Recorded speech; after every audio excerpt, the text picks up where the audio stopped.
The notion to promote entrepreneurship and entrepreneur culture, to inspire future and current entrepreneurs, to understanding being focused and building capacity to grow their business.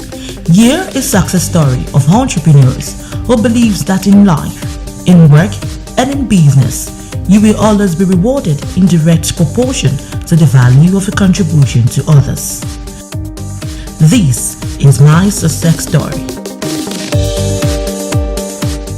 Hello, my name is Uju Obuekwe and I'm the co-founder of Platform Branding, and here's my success story. This is my success story.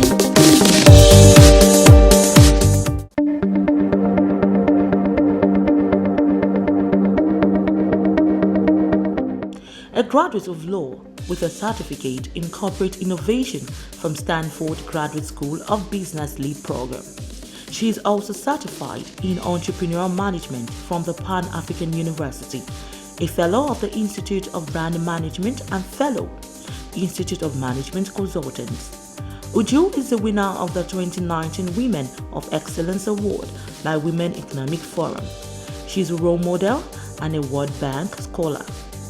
Uju is the co-founder and chief strategy officer at Platform Branding and provides marketing communication services to medium to large business. Here is a success story.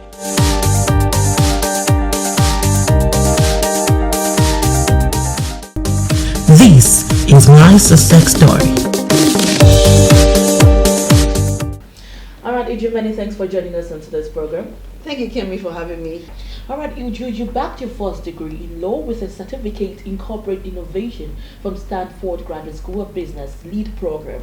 So discuss in brief about growing up and what led to those academic choices. Thank you so much.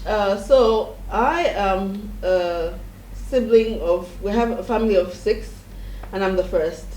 And growing up I had the feeling of, I didn't like injustice. So I was very, very keen on studying law because I wanted to help a lot of people. And after I studied law, I practiced for a few years, but I realized that the system was quite slow, the court system, and getting justice wasn't that easy.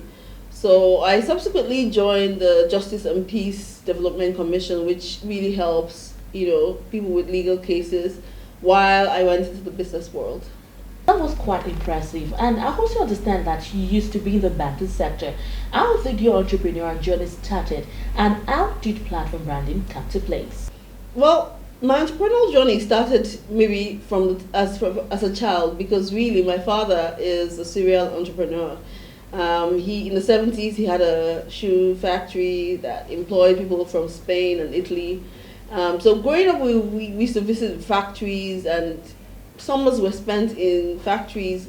My father would send me out and say, oh, would you go and negotiate this price, get the shoes into the department stores. And even then, I was in charge of, without knowing what branding was, I used to design the logos, the letterheads, He'd say, go and submit this and bring, so we grew up in an entrepreneurial family. So I've always done business. I would sell the shoes during the holidays and all that. While I was in the bank, my sister studied advertising in the United States, and she kept saying to me, oh, this isn't good. These are AAA companies that they don't have a good logo. And I said, you'd have to come back. You can't do this stuff from America. And in Nigeria then, a lot of people were going to South Africa to get even their logos designed, banks and multinationals. And so she said, I'll come back if you'll do it with me. And so that was the deal we made, that I would leave banking and join her, and that's how we set up Platform Branding about a decade ago. All right, Uju, how do you feel being a woman in this kind of business? So let me tell you the truth. Well, when we started the business, we would actually hide the fact that we were women. Wow. We would try and sign our letters with male names, because the branding and advertising industry then was really male dominated. It was like an old boys club where if you didn't belong to certain groups or clubs, you wouldn't get in. So we would kind of hide that fact that we're two young women who were trying to make a difference in the industry, But we felt that there was such a need because a lot of people were not being, companies were not being, their needs weren't being met when it came to marketing communications. A lot of people had to, like I said, either do their branding overseas or, locally they would be forced to do maybe something that wasn't quite on par with what was available in the United States. So that's how we started. We kept it anonymous for a very long time. Wow. Yes. Okay. So you are into different entrepreneur groups and also chosen as one of the 200 women across Africa who inaugurated the African Women Entrepreneur Cooperative. Kindly tell us these entrepreneur groups. How beneficial are they to you and how have you been able to give back to the society? So we found that women don't have a lot of networking opportunities. And so when these groups started, like the African Women Entrepreneurship Cooperative was actually an initiative founded from the United States. The chairman used to be the chairman of IBM. And he saw how can he fast track the women leadership programs, entrepreneurship programs that can help unleash a generation of people who create jobs for other people. And so I was one of the 200 women in the inaugural cohort from all over Africa. We went to Egypt. We actually had a summit also in Rwanda. And it helps you to grow an ecosystem of women because entrepreneurship is a lonely journey. And some women, when they come to issues, they don't know how to go, jump those hurdles. And so belonging to these groups helps you because people who've been there before, it will shorten the curve, the learning curve for you. And so I belong to quite a few. I'm an associate member of WINBIS. I belong to AWEC and also the African Women Entrepreneurial Program, which was pioneered by Hillary Clinton. And I'm also a member of NEW. So these groups help to kind of even give you access to market, networking opportunities, learning opportunities as well. So they're very, very fundamental. And the way I've given back is that even in our AWEC program, they've just given us a toolkit to enable us to train other people. I've organized other trainings, digital skills trainings for free for women. And I continue to do a lot of advocacy and training for women for free. This is my success story. Would you like to talk about traveling the world? Share your experience at the Women Economic Forum in New Delhi, India, and what's your memorable part of the event? So I got an opportunity. I was nominated for an award at the Women Economic Forum that held in New Delhi this year. And I also spoke at the event. I spoke on two topics, one was branding, and the other one was leading with power. And it was a wonderful experience. There were thousands of delegates. We had a nice Nigerian delegation as well. And I won the award for Women of Excellence, which is something I cherish. I shared the stage with world leaders, women leaders from all over the world. And we found out that a lot of our stories are the same. Even though we're from different backgrounds, a lot of the challenges that women face are similar. All right, let's talk about platform branding. Platform branding provides marketing communication to medium to large businesses. And what are the challenges you encounter while trying to brand companies to their desired taste?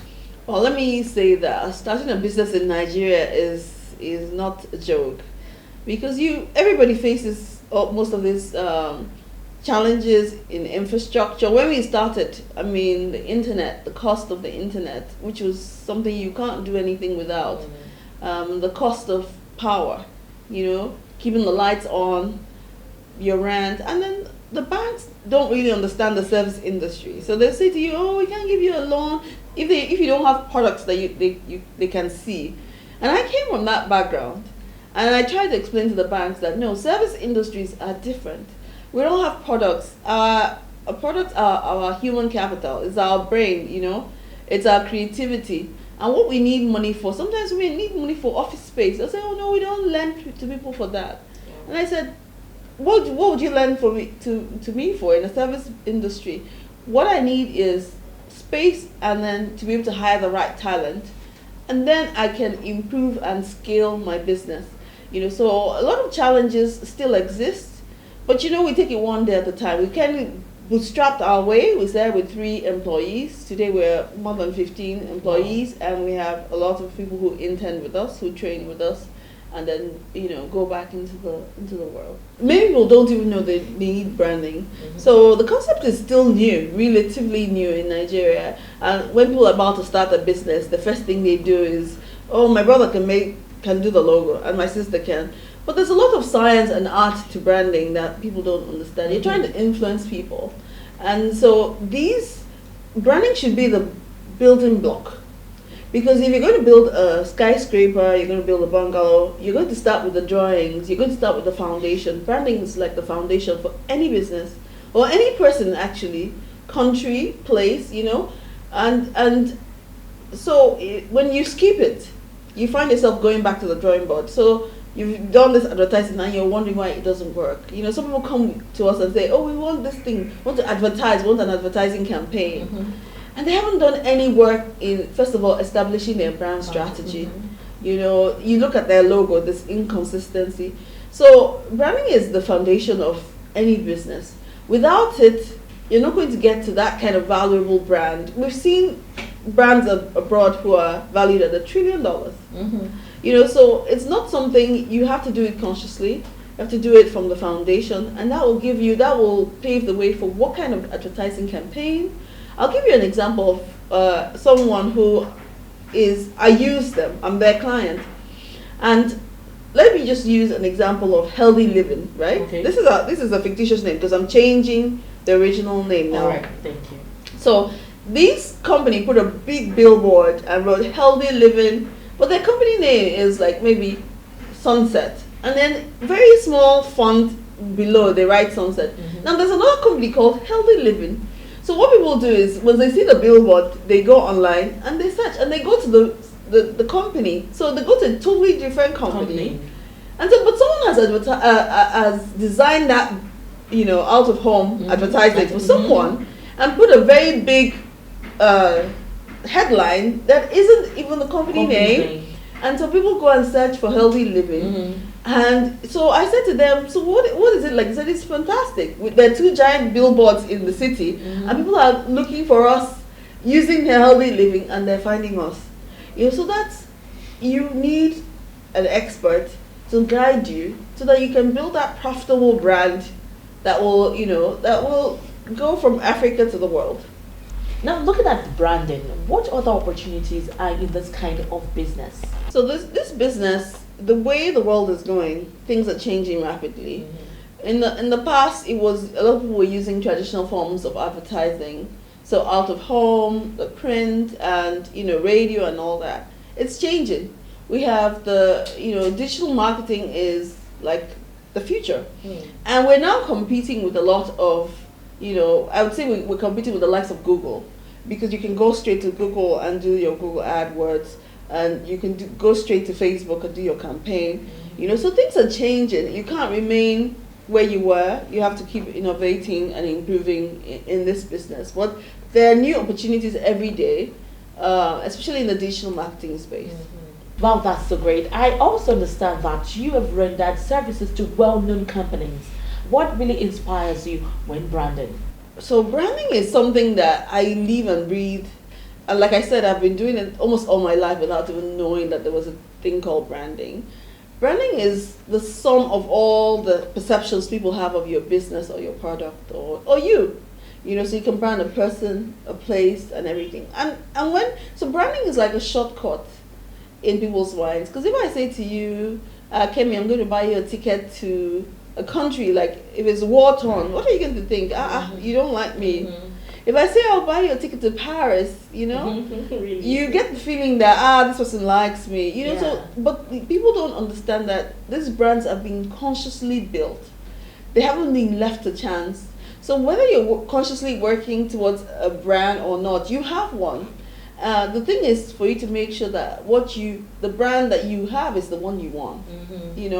And so branding is just the way you communicate the value that you offer to your clientele. That's really what branding is. And you don't have to spend a ton of money to do it. Even if you're small, like the person who supplies gas to my house has done that for 10 years. Wow. And so he does it. I don't even care about the price or anything. I just say, if it's midnight, he supplies it. So what you need to do is be consistent in that quality that you're offering. Know the value you're offering. Offer it consistently. And then people come to expect it. If you give people, people will prefer consistency to today a high quality, tomorrow a low quality. Yes. They will take consistency over that, Yes. over that uncertainty. You know, so you go because this thing is reliable, and every time you go. And so it's the same for the person who makes my clothes, and it's the same for, I can use the same person. Once you've established that, you know, this is the value that you're offering, and you consistently offer that value, you're well on your way to establishing a brand. So would you tell me, how would you describe your leadership style? Okay, so once again, even in my secondary school, I was a prefect. I went to Federal Government College, Enugu, and I was the social prefect. And 20-something years later, or is it now 30, I can't remember, I was also elected national president of the All Students Association. Wow. So you see that leadership sometimes starts young. And I feel that anybody, maybe from being the first of 6 siblings, I was used to arranging, you know, organizing, being organized, and being, how will I put it now, someone who, you know, kind of natural leadership. But I also know that you need to learn some of these things. So I have gone ahead, I've studied in other, yes, the AWAC program is actually a leadership program for women. You know, I like to look at my leadership skills as one where a mentorship type. Because when you come in to work, I want you to leave a better person. I don't want you to remain with platform forever. I want you to improve yourself, and then I want you to go out into the world. I like to hire more women than men. Because I know that women have some peculiarities as well. Okay. We have some challenges in terms of even the work-life balance. You know, you're a woman, you're supposed to, at a certain age, have children. And then some workplaces don't encourage that. So here we have flexible working hours. We have your ability to work from home sometimes. You know, so that's the kind of leadership style I have. This is my success story. What advice do you have for entrepreneurs, young entrepreneurs, or those who are thinking of having a business and they feel they have to have a whole lot, they have to have a big space to actually make it or advertise themselves? So what advice do you have for such people? There is no greater time to be an entrepreneur than today, because almost everything you can learn online and you can work from home. If you know how to do graphic design, web design, a lot of the skills that you need today, digital marketing, you can learn on your own. And there are so many businesses. In Nigeria, we have maybe 200 million people. Any business you start, you can start with the people around you. Once they exchange money for what you do, then you're well on your way. Sometimes you don't need 1 million clients. Think of it, if you're making even puff-puff, and you have, we know those who do small shops in Nigeria. If you have 100 customers that give you $50 a year, that's $5,000. You know, so you have a core base of customers that are repeat customers, and you're well on your way to making 100, 200,000, 300,000 naira a month. You know, like I said, my fashion designer, I've used one for the last 10 years. You know, we're always looking for graphic design artists. We're looking for web design. You can teach yourself web design. You can teach yourself some skills that today small businesses need, you know, to be out there. They can't do everything. A lot of small businesses are already multitasking. They are the salesman. They are the, you know, they are the accounts, the marketing and everything. If there are some skills that you have that you can help small businesses outsource to you, I mean, you're well on your way to building your business. So I have a little personal questions for you. This is my success story. What's your favorite food? Dodo. That's easy. Dodo. Yes. Yes. What's your favorite travel destination? I still have so many countries I haven't visited, so I don't know if I have a favorite yet. Your favorite book of all time? Of all time, wow.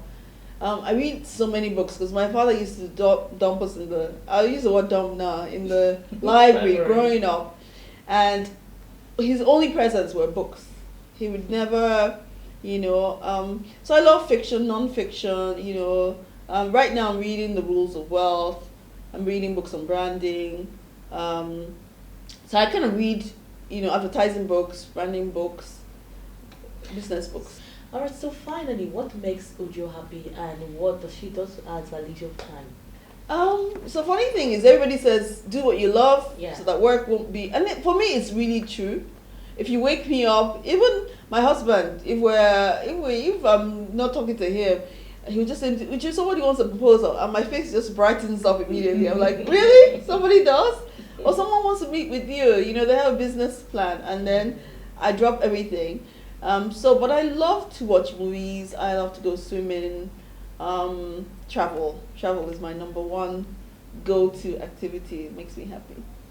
All right, so thank you for joining us in today's program and sharing your success story with us, Uju. Thank you so much, Kemi. It was my pleasure. And the success story is an ongoing one. So Yeah. Thank Thank you. Thank you so much.